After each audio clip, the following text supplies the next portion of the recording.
Good morning! Isang mapagpalang araw naman mga kapatid at welcome po sa Abacabo Botley. Dito yan sa ating Facebook account. At tayo magninilay ngayon. Huwag natin pagnilayan yung Matthew 12, 49 and 50. And puntahan din natin yung John 14. At tignan natin at silipin natin kung ano makukuha natin out of it. Pero bago yan, tayo manalangin muna para gabayan tayo ng Panginoon at ang kanyang Espiritu Santo para sa ating pagtalakay. Sa ngalan ng Ama, ng Anak at ng Espiritu Santo. Amen. O po, Panginoon, muli po ang pasasalamat namin na naman sa umagang ito sa pagbibigay mo ng pagkakataon sa akin upang maghayag ng iyong mabuting balita.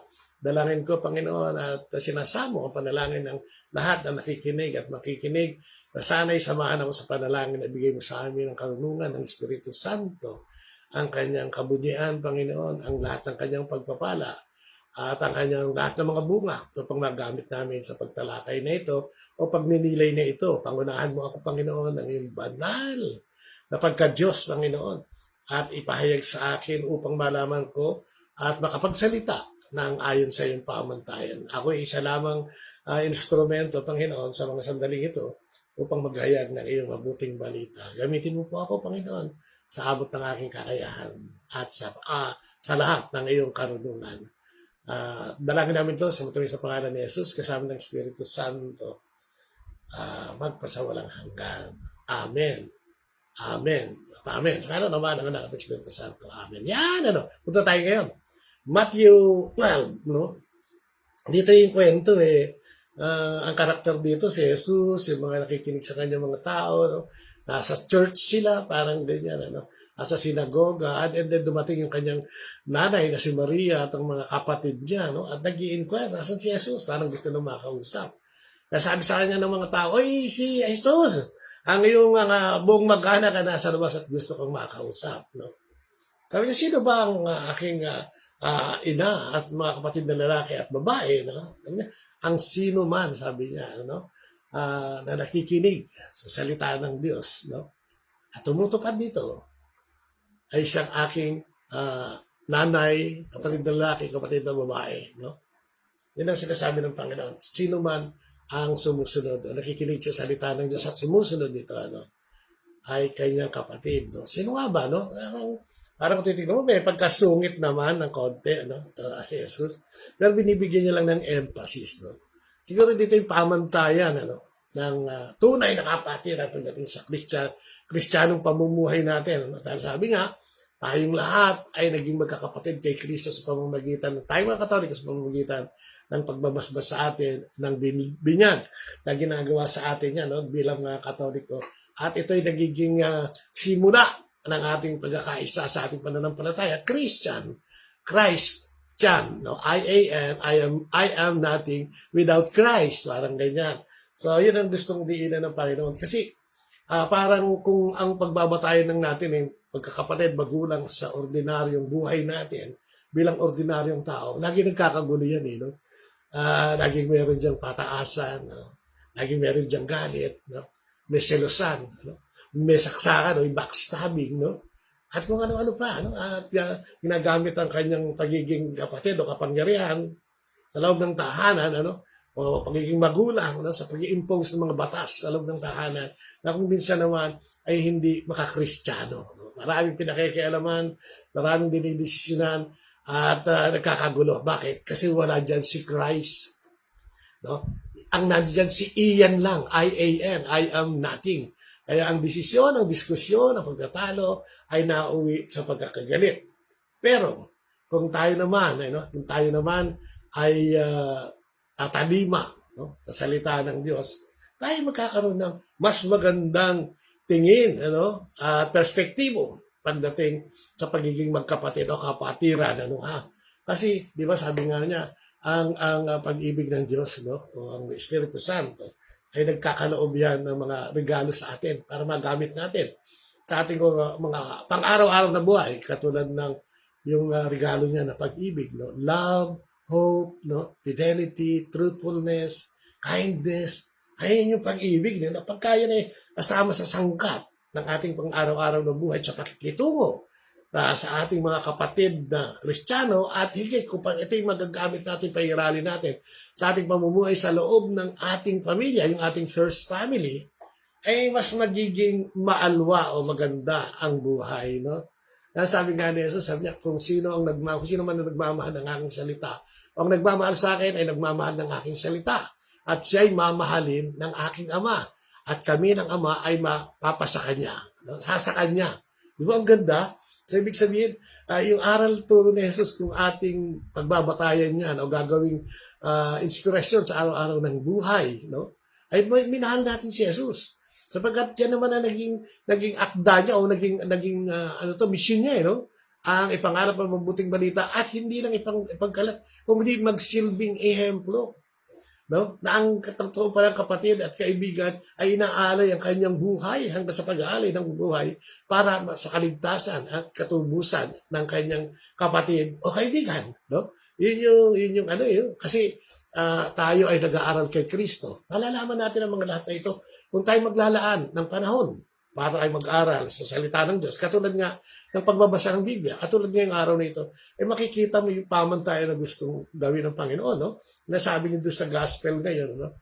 Kung sino man, no, ang gumagawa, tumutupad sa salita ng Diyos, no, ay nagmamahal sa Diyos, no? Kung sino man ang tumutupad at tumatalima sa salita ng Diyos ay siyang kanyang mga magulang o kanyang magulang at mga kapatid. Makikita mo yung respeto, no? Ng turing ng magulang, di ba? At binibigay ang lahat ng laya sa magulang para magdesisyon. Pero lagi na siyempre ang dasal na Jesus ay para magkaroon yon ay yung that's the will of my Father. Ano ba ang will ng Father? Kaayusan, no? Sa lahat ng pagtitipon, sa lahat ng pamilya, sa lahat ng eskwelahan, sa lahat ng mga opisina, sa lahat ng kalye, ang akda ng Panginoon ay kaayusan. At pag may kaayusan, lumalabas dyan na may Diyos. Dahil dyan ang Diyos ng pag-ibig. No? Di ba yung mga ilan sa karakter ng Kristiyanong pag-ibig, di ba? Mapagpakumbaba, matyaga, di ba?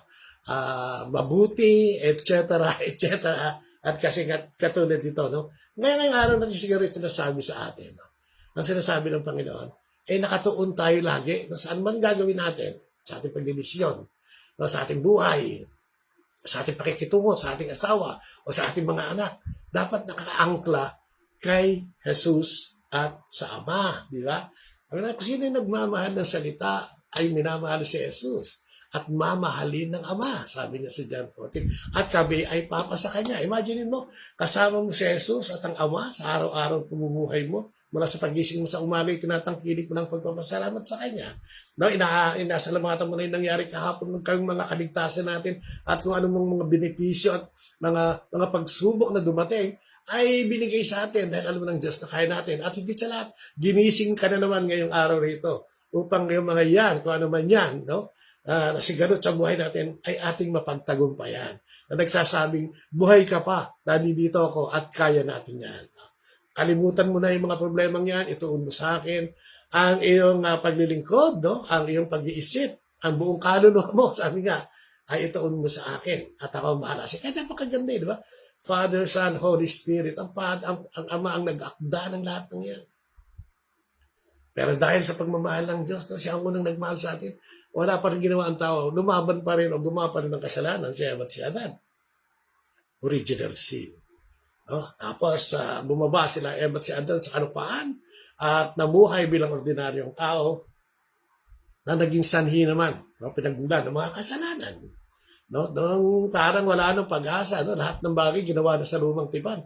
Nilulod ang tao, pinaulan ng asupre at kung ano-ano pa mga hatol, hindi pa rin nagbabago. So, parang hindi nakikinig sa mga propeta na unang pinadala at kung ano man yung mga emisaryo na pinadala ng Diyos.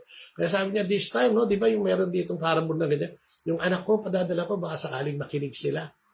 Si Jesus ay pinadala, di ba? Sa parable, pinatay, binugbog. Dito ganun din ang ginawa. Nagpapakita na ang lupit ng tao ay talagang parang kaiinis mo talaga, no? Dahil wala siyang kabutihang nakapaloob yung kalupitan niya. Ano? Hinahantong lagi ito sa pagpatay o pagkamatay, no, ng emisaryo. Kaya nga tayo, bilang mga ordinaryong tao at mga Kristiyano at magkakapatid kay Kristo, tayo may task, no? Tayo may gampanin, no? na ipalaganap ang mabuting balita. Birin mo, 2,000 taon na ito hanggang ngayon. Patuloy-tuloy ang sinasabi sa Biblia na ipalaganap ang mabuting balita dahil kung tayo ay makikinig sa salita ng Diyos at mamahalin natin ang Diyos, no, ang Diyos ay sa atin, no? At ang ating pwede yung sumusunod at tumatalima sa salita at utos ng Diyos ay siyang mga kapatid ni Kristo. Dalawang bagay, no? John 14 at saka Matthew 12, parang nagsasabi na ang pagtupad sa kahilingan o sa kagustuhan ng Diyos ay magbibigay sa atin ng sapat na kakayahan para unawain ang mga nasa paligid sa atin. Ano? Kasi kung minsan nagdudwell tayo doon sa problemang hindi natin kayang gawin. Pag hindi natin kayang gawin, di ba? Idulog natin sa Diyos. Pag may magagawa tayo, no? Ang ating katawan, ang isip natin ay may magagawa, kabutihan, upang mapabuti ang isang taong nangangailangan, ay gawin natin. No? Pag hindi na natin kaya, itawagin natin si Jesus. At siya lamang, no? Tanging siya lamang, no? Ang magsasabi, no? Sa Ama at sa Espiritu Santo na tayo ay bantayan sa araw-araw nating buhay. Kaya nga, titignan mo, masyado tayong nagdudwell, masyado tayong nananatili doon sa problema, kaya hindi tayo maka-alis kung ano man yan, sa trabaho man yan, sa pamilya man yan, personal man yan, kung ano. No? Subukan natin tawagin sa Jesus. Maglaan tayo ng oras sa Kanya. Sa ilog ng isang araw, maglaan tayo ng ilang bahagi ng ating panahon para kausapin siya at idulog sa Kanya. At mararamdaman mo ang Kanyang presensya kung talagang sincero ang iyong mga sinasabi at tinutupad ang Kanyang mga salita. Amen? Ayan. Nagkataon pagninilig ngayong araw nito. Sana i-like and share nyo po, subscribe, at ipanganap din in our own little way, in your own little way, magsalita tayo para sa Panginoon. Ano? Yung mga nakakatabi natin sa jeep, minsan sa angkas, yung driver, ano? At kung sino-sino pa, no? Sa opisina, no? Sa mga party-party, no? Meron man, binyagan, kasalan, ano? Ay ibahagi natin ang ating Panginoon. Sapagkat yan, ang nais na at yan ay sabi o naging sabi ng kanyang kamatayan para sa kaligtasan ng lahat. Kaya patuloy-tuloy ito at hindi tayo dapat humihinto. Maraming salamat. And lahat ng ito, Diyos Ama, ay hinihiling namin sa pangalan ni Jesus kasama ng Espiritu Santo.